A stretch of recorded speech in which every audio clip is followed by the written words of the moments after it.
Olá pessoal, tudo bem com vocês? Então, hoje daremos início ao nosso quarto bimestre e falaremos um pouco sobre a arte romana, que é um assunto referente à unidade 1 do caderno 4. Então, aqui nele mostra um monumento construído em mármore em 9 a.C., atualmente localizado em um museu de Roma, construído especialmente para Arapaces, tá? Então, na sua opinião, com que finalidade esse monumento foi construído? Que civilização foi a responsável por essa construção? Então, aqui ele destaca, que esse monumento se chama Arapaces, nome latim que quer dizer Altar da Paz, e foi construído entre 13 a.C. e 9 a.C. por Caio Otaviano, o Augusto, primeiro imperador romano, para celebrar o período de paz conquistado por seu império. Então, aqui ele faz algumas perguntas, tipo: você notou semelhanças entre essa construção e as construções gregas? Então, de fato, elas são bem semelhantes. A gente viu um pouquinho sobre isso no caderno 3, porque Arapaces segue a estrutura clássica grega. Inspirado no Parthenon, esse monumento foi decorado com relevos, tanto pelo lado de fora quanto pelo lado de dentro, e contendo representações de figuras mitológicas e políticas, assim como vegetais e outros motivos. Então, como vimos anteriormente, muito da produção de arte romana foi copiada da arte grega. E isso ocorreu em razão do contato entre essas duas civilizações da Antiguidade Clássica. Portanto, gente, nesta unidade estudaremos a arte romana analisando o diálogo que ela estabeleceu com a Grécia e principalmente os aspectos que a diferenciaram da arte grega. Então, aqui já fala um pouquinho sobre a arte romana, o diálogo com a arte grega versus a autonomia. Então, com a grande expansão militar e a conquista de vários territórios, Roma invadiu a Grécia. Isso nós vemos em história. E com a tomada dessa civilização, obras de arte foram saqueadas e levadas a Roma. E no início do Império Romano, a aproximação com a arte grega foi mais intensa, principalmente no que se refere aos padrões de simetria gregos. Há muitas relações que podem ser estabelecidas entre as artes romanas e grega, e a cultura greco-romana, que chamamos de clássica, como vimos anteriormente, exerceu muita influência sobre a arte ocidental desenvolvida posteriormente. Porém, há dois importantes diferenciais da arte romana em relação à grega, que é o realismo, retratado nas obras, e o conceito de retrato. Então, as representações feitas pelos romanos foram mais realistas do que as produções realizadas pelos gregos, que se preocuparam em representar o movimento no espaço e trouxeram um ideal de beleza para o corpo humano. Os humanos, por sua vez, representaram o corpo de um indivíduo, em particular com características próprias, mostrando-se assim retratistas. Então, aqui ele manda observar a imagem ao lado, que é um busto romano datado na metade do século I, no Museu do Vaticano, em Roma. Tá? Aqui já fala um pouquinho sobre as construções arquitetônicas e de engenharia. Os romanos se destacaram como engenheiros muito habilidosos, realizando grandes construções, muitas delas com ruínas conservadas até os dias atuais.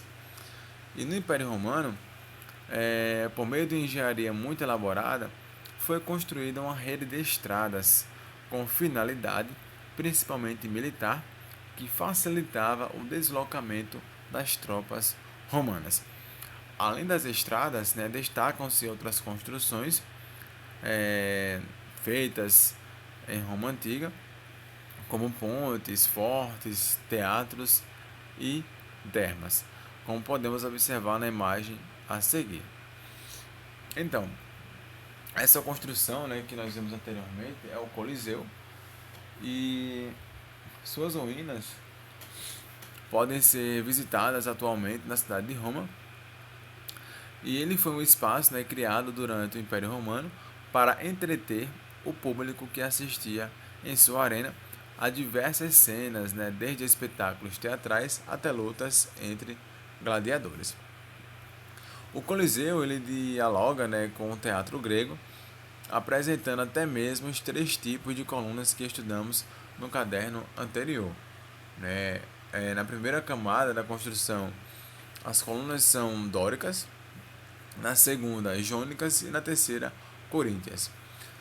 Porém, gente, essa arena romana, né, é fechada, né? Ou seja, o teatro grego ele tinha uma arena semicircular e construída, né, em superfície plana, diferente do que faziam os gregos, né, que geralmente construíam seus teatros em encostas de montanhas. Além disso, assim como em outras construções feitas ao longo do Império Romano, no Coliseu, os romanos trabalharam com arcos, né, em forma de semicircunferências, que são as construções, né, com o uso de compasso, né, e utilização em composições artísticas. Então, algo, né, inédito em relação à arquitetura grega. É como se pode, né, verificar aqui nessa construção. Então, o arquiduto, no qual vocês podem visualizar aí nessa página, é outra construção de sofisticada engenharia e sua função era conduzir água limpa das nascentes à cidade. Desenvolvidas a partir do século I, essas enormes edificações combinavam função e estética, dialogando com a paisagem onde eram instaladas em vez de se imporem diante dela, né, como podemos ver pelos arcos vazados que não tiram a visão do outro lado do rio, igual podemos aí verificar e apreciar essa linda construção, tá? Então, dando continuidade, assim como o Coliseu, os arquidutos possuem arcos em forma de semicircunferências e o Coliseu, porém, é fechado, né, formando, portanto, uma circunferência. Já o arquiduto forma uma linha, né, que corta a fotografia horizontalmente e uma ponta a outra. Além disso, gente, graças aos arcos nas três camadas do arquiduto, é possível observar a continuidade da paisagem, o que mostra, né, a intenção dos romanos de integrar a natureza a esse tipo de construção. Aqui já tem outro exemplo, né, de um monumento arquitetônico construído entre 19 a.C. e 16 a.C., que fica localizado na atual cidade de Nimes, né, na França. Trata-se, né, de um templo construído pelos romanos, onde hoje se localiza a cidade de Nimes, né, na França. E apesar de haver grande diálogo com a arquitetura grega, com a presença de colunas, há particularidade nesse templo que a caracterizam como tipicamente romano. Não é sustentado, portanto, por colunas em toda a sua extensão e foi construído sobre uma plataforma com acesso ao interior somente pela parte da frente, né, por meio de degraus, e que no templo, né, grego essa plataforma não existia e o acesso a seu interior se dava por qualquer um de seus lados. Tá certo, gente? Então, pessoal, na próxima aula a gente dá continuidade e fala um pouquinho sobre a arte dos romanos, tá? Então, bons estudos, boa atividade e até a próxima. Tchau!